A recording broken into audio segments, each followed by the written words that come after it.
Hello everyone, welcome to Advanced Knowledge Systems and a warm welcome to AKS IAS Academy, which is one of the premier institutions in India, and it offers examination coaching for UPSC, CSE, State Public Service Commission, SSC Combined Graduate Level and CLAT examinations. And about me, I am Sandeep Bhushan Tumala, and my credentials are I have 10 years of teaching experience for civil services. I take up international relations and internal security as well as analysis of the Hindu newspaper. And the DNA of the newspaper we will be taking up of today's, that is 5th of March 2021. And in this session, that is the daily news analysis, I would be emphasizing on the keywords and the key phrases from the newspaper, that is Hindu newspaper, and wherein we will identify the factual, analytical and conceptual questions which will be useful for UPSC prelims perspective. As well, while you imbibe the keywords and the key phrases which we will identify, if you imbibe them in your answer writing, that is for the mains examination, your answers for the mains examination would be precise and concise, and thereby you would score higher marks in the mains examinations. And therefore, this session at AKS IAS Academy Daily News Analysis will certainly help you to crack both prelims and mains for 2021. And before we get into the DNA of the newspaper, we would be focusing at the quote of the day, and the quote of the day says that if you can dream it, you can do it. That means certainly when you wanted to attain success, you need to dream about this success. Only then you can make sure that your success is certain. And now we'll get into the DNA of the newspaper, and here the keyword is OTT platforms, that is over the top platforms. The news analysis is in regards to the over the top platforms, wherein the government or the central government has come up with the notification of new rules and guidelines for the OTT platforms and digital news medias. So the center on February 25 has notified new rules and guidelines for the OTT platforms and the digital news media. And in turn, the ministry which is concerned is the Information and Broadcasting, has clarified that the platforms, that is OTT platforms, will not have to register. This is a crucial analysis what we need to get into it, because the center has notified new rules and guidelines, but it says that the OTT platforms will not have to register with the government, and it also made it very clear that there will not be any government nominee in the self-regulating body. That means there would be a new rules and regulations or new rules and guidelines for the OTT platforms and digital news media, but the clarification is also for the OTT platforms that they need not register with the government, and in turn there will not be any government nominee present in the self-regulating body which the OTT platforms have to come up with. And the Minister for Information and Broadcasting, that is Mr. Javadekar, has also said that the focus on the new rules and guidelines is on the self-classification of content. This is the key phrase, that there should be a self-regulating body which the minister says that they need not register with the government, but there would be a self-regulating body, and even in the self-regulating body there will not be any government nominee, but the focus of the new rules and regulations or the guidelines is on the self-classification of content instead of any form of censorship. That means there will not be any kind of censorship by the government, but there will be certainly self-classification of content. This is the keyword which you need to focus and have the analysis, that what is the difference between what the government is saying that they would be coming up, that is a notification has come up that there would be new rules and regulations or guidelines for the OTT and social media platforms, but they say that there will not be any government intervention and they need not register with the government. In the self-regulating body also there will not be any government nominee, but the focus is on the self classification of the content which is provided or telecast, or it is part of the OTT platforms, and the platforms were expected to develop, and that means the over the platforms have to come up with a mechanism, that is the grievance redressal mechanism. The importance of the grievance redressal mechanism, which is certainly to be developed by the OTT platforms, is to tackle the complaints about the content. That is why the focus is on the self classification of content, and this self classification of contents can be taken up by the redressal or grievance redressal mechanism, so that they will tackle the complaints about the content when there is a self classification of content by the OTT platforms. And the representatives that the government would create is an interdepartmental committee. That means the government will come up with a committee, would create a committee that is an interdepartmental committee, and this interdepartmental committee will look into the complaints which are or which remain unresolved at the self-regulating body or self-regulating level, because the government has said that there would be a self-regulating body, and the government will not have any nominee, or there will not be any members from the government as part of the self-regulating body. But please do understand here that the minister has made it very clear, or the Ministry of the Information and Broadcasting has said that they will not have to register, fine, and there will not be any government nominee in the self-regulating body. Please do understand, there will not be any government nominee in the self-regulating body, but the government would create an interdepartmental committee. The representatives that the government would create an interdepartmental committee, wherein this interdepartmental committee would focus on the complaints which are unresolved at the self-regulating level. That means again, there will not be any government nominee in the self-regulating body, but in turn there would be, the government would create an interdepartment committee, and this interdepartmental committee would oversee the complaints which are unresolved in the self-regulating body. That means by virtually there is a control by the government on the OTT platforms, because the government makes it very clear that they should, OTT platforms have to develop a redressal or grievance redressal mechanism which would focus on the self classification of content through the self regulating body, and in turn, or if at all the complaints in the or through the self regulating body are not resolved or they are unresolved, then the interdepartmental committee would look into the complaints. This is the analysis. Please do understand the importance of the new guidelines or new rules and guidelines for the OTT platforms and social media platforms. And the government has also said that why the regulations have been put forth, or else new rules and guidelines have come up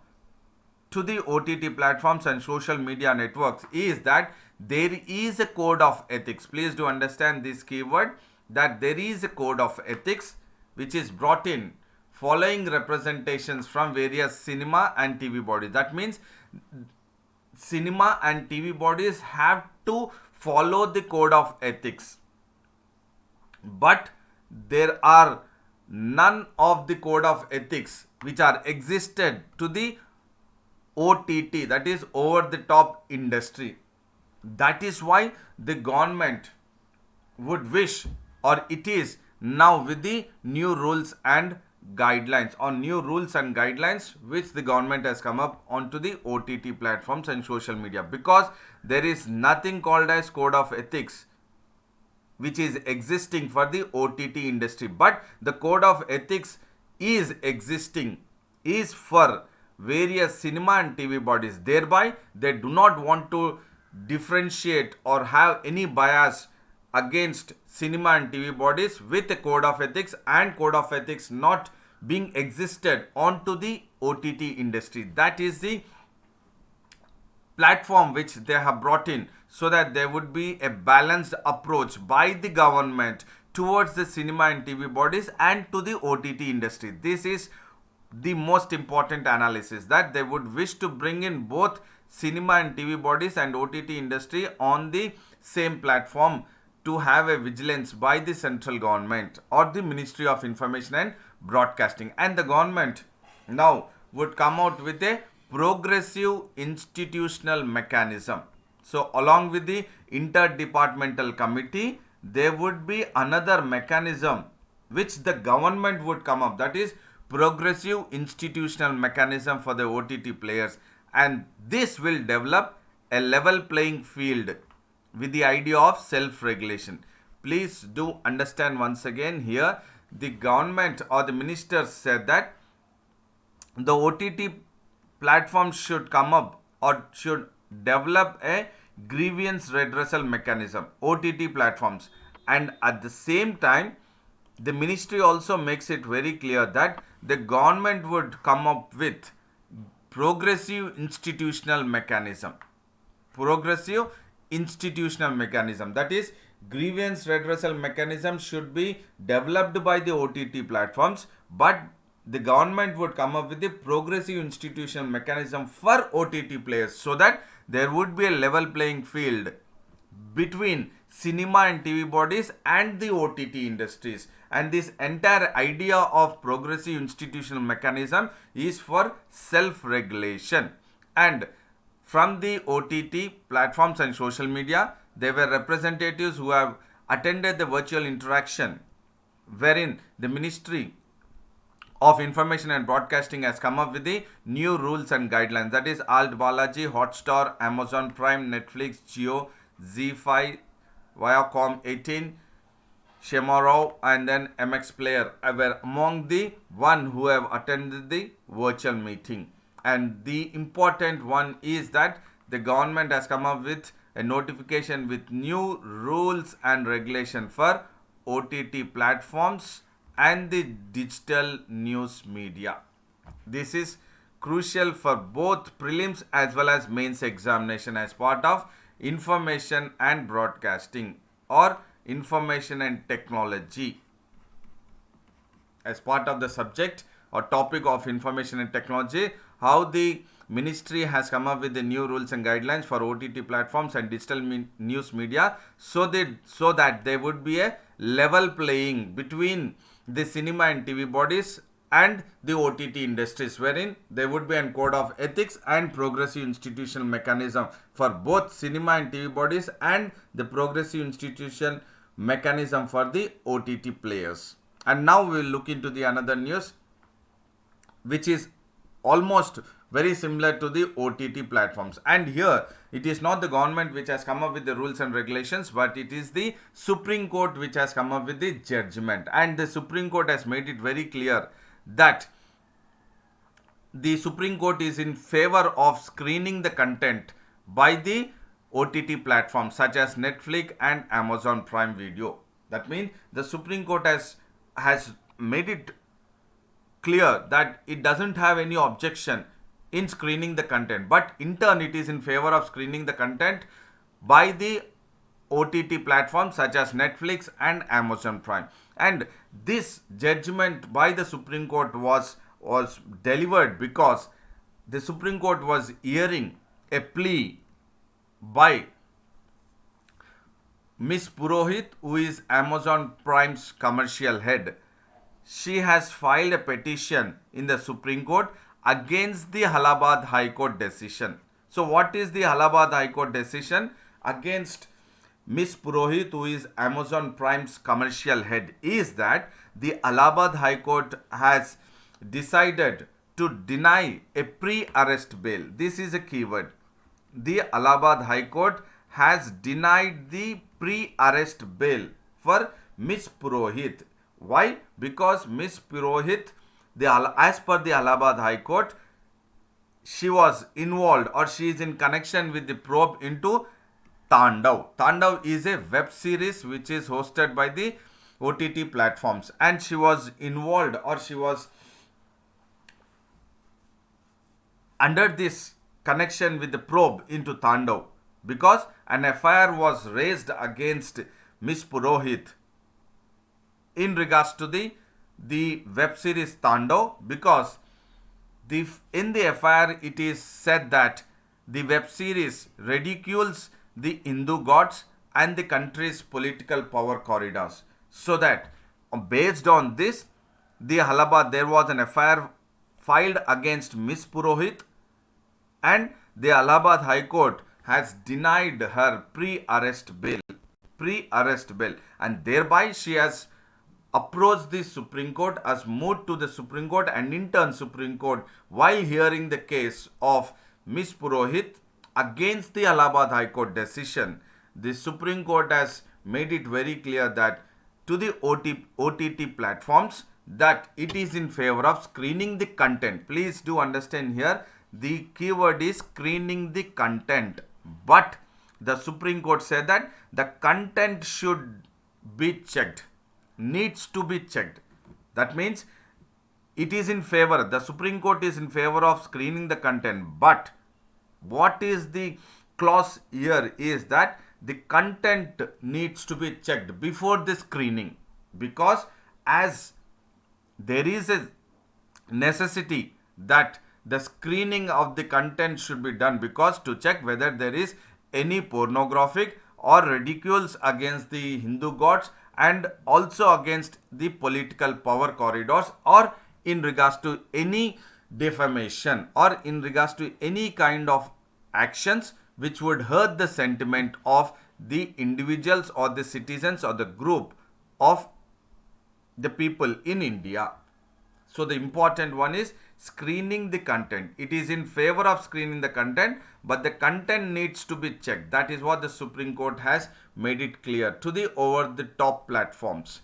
And the court, while it has made the judgment, it wanted to consider Miss Purohit's case in the light of new guidelines. Please do understand now, as the ministry has come up with the new rules and guidelines, which the government has notified the new rules and guidelines. Now the court, Supreme Court, in regards to the Purohit's case, in regards to the content, yes, the Supreme Court is in favor of screening the content. But in regards to the Purohit's case of pre-arrest bail, the Supreme Court would wish to consider the Miss Purohit's pre-arrest bail case in the light of the, or by considering the new guidelines which are notified by the government to hold social media and over-the-top platforms accountable for their content. That means the Supreme Court, while delivering a judgment, makes it very clear that it is in favor of screening the content. But when it comes to Miss Purohit's pre-arrest bail case, it would wish to work or look into the case in the light of the new guidelines, and the bench has asked the guidelines to be placed on record, and the schedule of hearing the petition which was filed by Miss Purohit would be again heard on March 5th. And what the Supreme Court has also said that the information and technology guidelines for intermediaries and digital media ethics code rules 2021 requires the streaming platforms, that is OTT platforms, to comply with a new 3-tier self-regulatory complaint redressal system.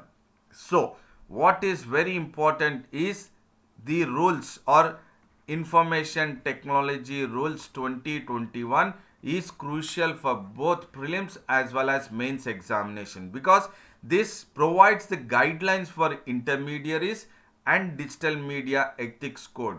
And the Supreme Court says that that is information and technology rules of 2021 requires the streaming platforms to comply with the new 3-tier self-regulatory complaint redressal system. That means self-regulatory complaint redressal system and the information and technology rules 2021 have to be looked together, because the Supreme Court also makes it very clear that the OTT platforms should comply with the self-regulatory complaint redressal system. And on February 25th, the government has announced the new information technology rules 2021, which are in regards to the intermediary guidelines and digital media ethics code. And this was introduced in a three-tiered grievance redressal mechanism for OTT platforms. And when we look at the all the three tiers or three, that is tier 1, a grievance cell would be there, and at tier 2, a self-regulatory body for the OTT platforms, and at the tier 3, an interministerial panel to look into the complaints that if the one which are unresolved in the first two levels, that is at the grievance cell and the self-regulatory body. Now I think you understood that what the government was talking about the rules and regulation is, first is at the grievance redressal mechanism for the OTT platforms and a self-regulating body for the OTT platforms. And from the government side, we have looked at there would be an intermediate or interministerial committee which would focus on the complaints which are unresolved by the grievance redressal mechanism and by the one that is self-regulating body. And this interministerial committee or panel will look into the unresolved. So this is tier 3. This is tier 1, tier 2, and this is tier 3. And if you can understand this, then you have a better conceptual understanding from mains perspective in regards to the rules and regulations or the guidelines of, that is in regards to the information technology rules 2021. Thereby you will have a very perfect understanding about the IT rules 2021, which is based on the guidelines and digital media ethics code. And the OTT platforms, now they have the self classify content on or into 5 aged based. Now it is age based. So it is 7 plus, 13 plus, and also if you look at here, you have U and A, that is universal and adult, 13 plus and then 16 plus. So all these are based on the category self classify content into 5 aged base or 13 plus or higher, and reliable age verification mechanism for content that is classified as A, which is adult. U is universal. So you have U or A while you are watching the movie. So U stands for universal, A stands for adult. And now the OTT platforms will have to have a self-classify or self-regulating body which would be based on 5 age group or 5 age based categories. And this is crucial for prelims as well as mains examination from, again, Supreme Court verdicts, that is from polity perspective, linking it with the information and technology. And now there is another news which is in regards to the ranking of the universities. And while this has to be looked at from current affairs, and there is a ranking which has been done by QS World University for the year 2021, and Indian Institute of Science now is in the top 100, and this Indian Institute of Science University is in top 100 in the category that is natural science category. Please do understand the categories, you need to take it into consideration for prelims perspective in regards to the QS World University rankings, which are the universities which are in the top 100, 200 or 300, and which category those universities are placed. So Indian Institute of Science is in the top 100, that is at 92 in the category that is natural science category. And there are 2 universities which have been as the new entrants in the top 100 list of the QS World University rankings, that is JNU's anthropology program, and the other one is OP Jindal Global University's law program. Please do understand, there are programs, not the entire university is in the top 100 new entrants, it is the program. So you have the category or the programs. So the category here when we are talking about, it is in regards to the natural sciences or engineering. And when we are talking of the programs, here it is that the anthropology program and the law program. In regards to the JNU, it is anthropology program, which is now the new entrant in the top 100 of the QS World University rankings, and the OP Jindal Global University is the only private institution in the list in regards to the law program. And in regards to the engineering or engineering and technology, it is that three universities or three institutions have made it to the top, that is IIT Bombay, IIT Delhi and IIT Madras. But last year, the engineering and technology category, there were 5 institutions last year based on the QS World University ranking. But this year from India, out of 5 last year, now only 3 IITs have made to the engineering and technology category in the top 100, that is IIT Bombay, Delhi and Madras. So this is purely a prelims current affairs, but what is important is that you need to focus that there are 2 categories which are divided, that is natural sciences and then engineering and technology. And also you need to focus that the entrance or in which program the universities are again in the world ranking, QS world ranking, world university ranking. And when we focus at the another IITs, that is IIT Kharagpur and IIT Kanpur, they have dropped from the top 100 this year. And this IIT Kanpur is Government's Institute of Eminence. This is another keyword which you need to focus, because the Government of India has come up with the new concept called as Institute of Eminence couple of years back. And Kanpur, IIT Kanpur and IIT Bombay, Delhi and Madras are the Government's Institute of Eminence. But this year IIT Kanpur has been dropped from the top 100 of the world ranking, and the IIT Kanpur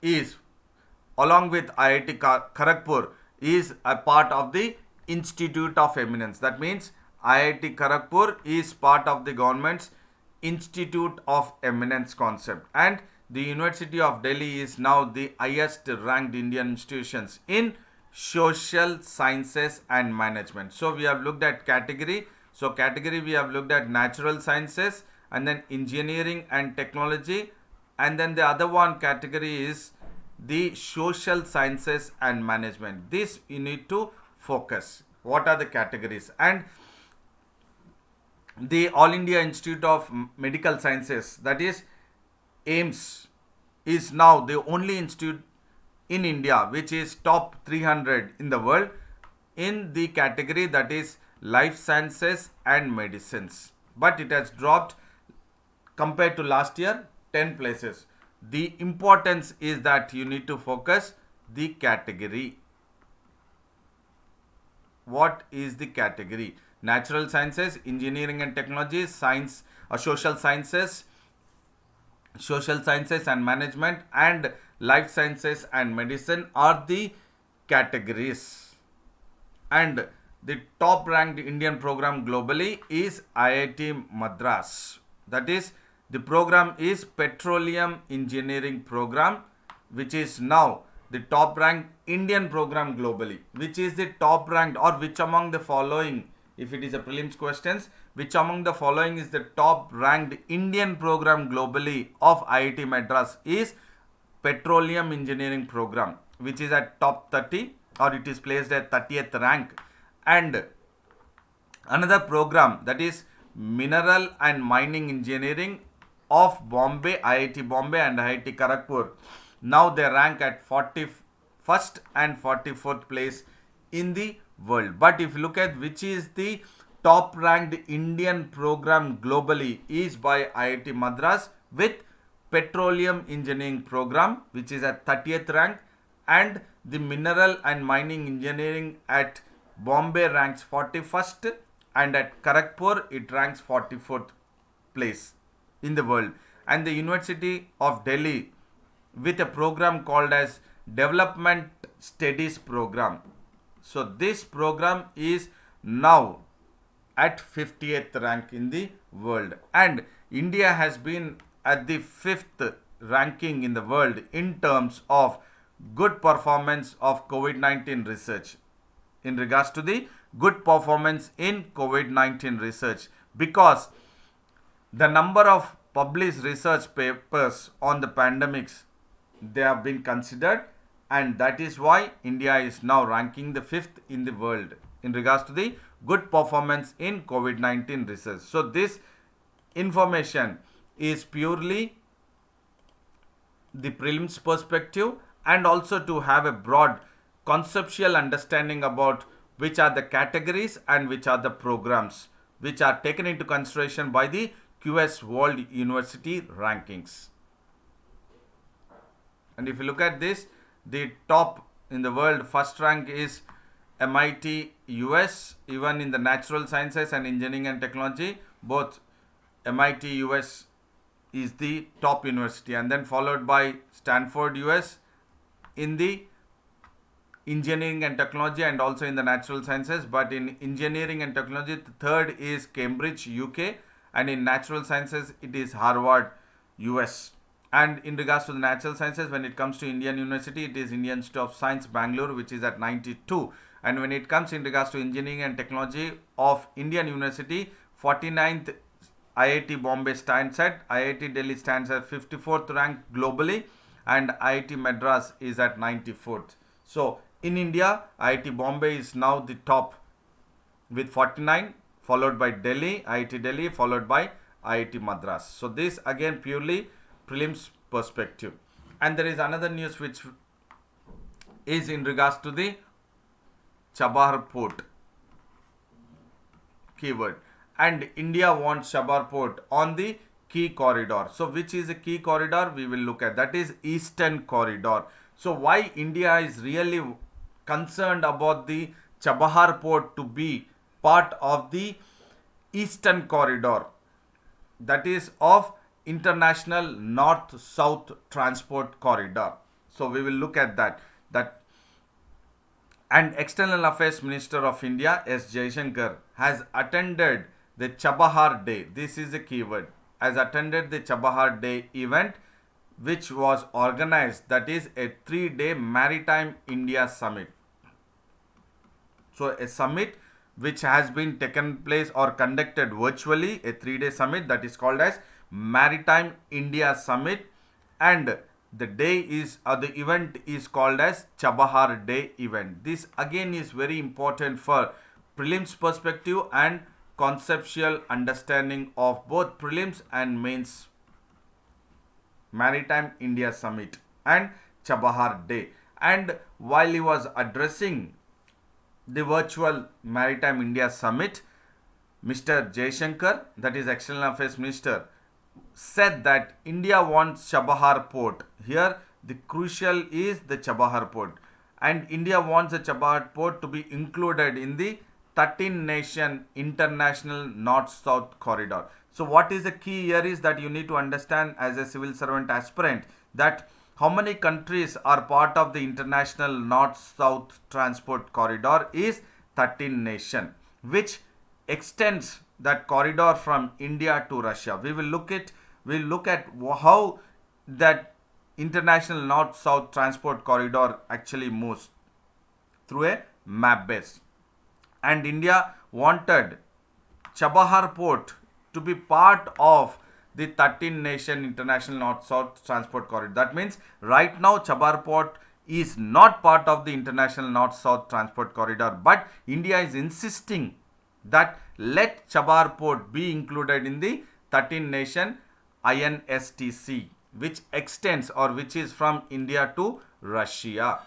And India wants even in the international north-south transport corridor that the membership should be expanded by including the countries, that is Afghanistan and Uzbekistan. That is right now 13 nations, so it wanted that it should be 13 nation plus. So it wanted in the 13 nation place Afghanistan plus Uzbekistan to be part of it, so that there would be 13 plus 2, it would be 15 nation international north-south transport corridor.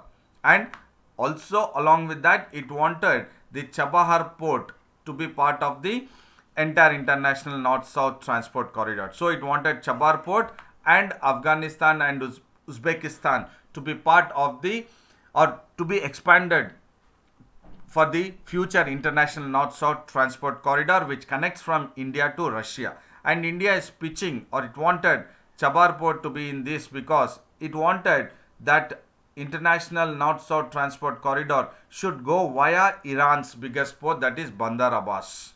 That means it wanted Chabahar port to be part of it, so that Bandar Abbas port would also be connected or would be part of the international north-south transport corridor, wherein it wanted Afghanistan and Uzbekistan to be part of the INSTC corridor. And this is the proposal which is India is putting forward, that there should be a land route via Afghanistan, that is Kabul, via Uzbekistan, that is Tashkent, and this would form the international north-south transport corridors, eastern corridor. Please do understand, eastern corridor of international north-south transport corridor. What India is pushing for is, or the main importance or the reason behind why India wants Chabahar port to be part of the INSTC, why India want inclusion of Afghanistan and Uzbekistan to be part of the land route of INSTC, is because India is proposing a new corridor amongst or within the international north-south transport corridor is eastern corridor. This is a crucial conceptual understanding, that eastern corridor, India's proposal, is part of within international north-south transport corridor. This is very crucial for the transport or corridor which India is pushing for, or connectivity north-south corridor between India and Russia. So if you look at this, is the existing one from India. We have it from Iran and then Azerbaijan further to Moscow, Russia. So India to Russia, that is north-south corridor. But what India wants is now, or India is pushing forth, is that let the connectivity be from Bandar Abbas. From here, Chabahar port should be part of it, so that from Chabahar port it should be getting into Afghanistan, that is Kabul, and then further into Tashkent, and then this connectivity could be like this. The existing, what India is proposing, the land route from, it is now from India, it is going through Iran, but it wanted that let there be connectivity from Chabahar port to Kabul, and Kabul to Tashkent, and Tashkent to further into the existing INSC, so that this one would be the eastern corridor of international north-south transport corridor, of the international north-south transport corridor. So this would be a crucial information, not only in regards to the what is India is pitching for the international north-south transport corridor within the eastern corridor, but even from the geography map based also, this will be very useful, of the eastern corridor which India is pitching for within the INSTC. So this is crucial, that you need to focus from map based also, that how it will be beneficial for India passing from Kabul via Tashkent. And there is another news which is part of the SBI research report. So as per the SBI research report, the fuel prices can be brought in. If the fuel prices are brought under the goods and services tax, and if it is brought under the GST regime, then the prices across India would be rupees 75 and rupees 68, that is for petrol and diesel across India, if they are brought under GST regime. But if they are brought under GST regime, there would be a loss of 1 lakh crore, or which is equivalent to 0.4 percentage of the GDP for the year financial year 2021, which is the annual revenue for the center and states. There is a good news. If the government brings in the petrol and diesel under the GST regime, but there would be a loss to the GDP of revenue, that is of 0.4 percentage, that is as per the SBI research team. And the if it is brought under the GST regime, that means if it is brought under the GST rate of 28 percentage, taxing of 28 percentage, rate plus cess, if there is additional cess of 30 rupees and 20 rupees respectively to petrol and diesel, then at a price of international crude oil price per barrel $60 and with an rupee dollar exchange rate of 73, then the price of petrol and diesel across India, that is pan India, would be rupees 75 and 68. But there would be a loss for the financial year 2021 and 22 of 1 lakh crore, or 0.4 percentage of GDP to the center and states. And the Reserve Bank Governor Shaktikanta Dasa has expressed hope that there would be a calibrated and a coordinated reduction onto the high taxes which are levied by the center and states on the fuel prices. That means the RBI governor is expressing a hope there would be some kind of reduction of taxes by the center and state on the fuels by a calibrated and coordinated reduction on petrol and diesel. So there was definitely, by various political parties, they have brought in front of the government or GST council that let even petrol and diesel be brought under GST. But now we understand by the SBI report, if they are brought under the GST regime, then there would be a loss of close to 1 lakh crore, or 0.4 percentage of GDP to the center and states. Probably that is why the government of India is not bringing in or hasn't brought the petrol and diesel under the GST regime. But the Shaktikanta Das, that is Reserve Bank Governor, is expressing that there would be a calibrated and coordinated reduction in the taxes levied on the fuel by the center and states. And this is as per the economy. You can focus this. Our analysis has been done. And I hope this session was an important, knowledgeable, both for mains and prelims perspective. So I hope it was really useful for you. And I would say a big thank you to all and good luck. And then do maintain consistency, stick to your schedule and take care of your physical health and mental health. And then do not forget to like the video, share the video and subscribe the AKS IAS Academy English Medium YouTube channel. And also have access to the website and also to the Telegram link of AKS IAS Academy. And then see you again tomorrow with the daily news analysis at AKS IAS Academy. Till then, I would say thank you, good luck and take care.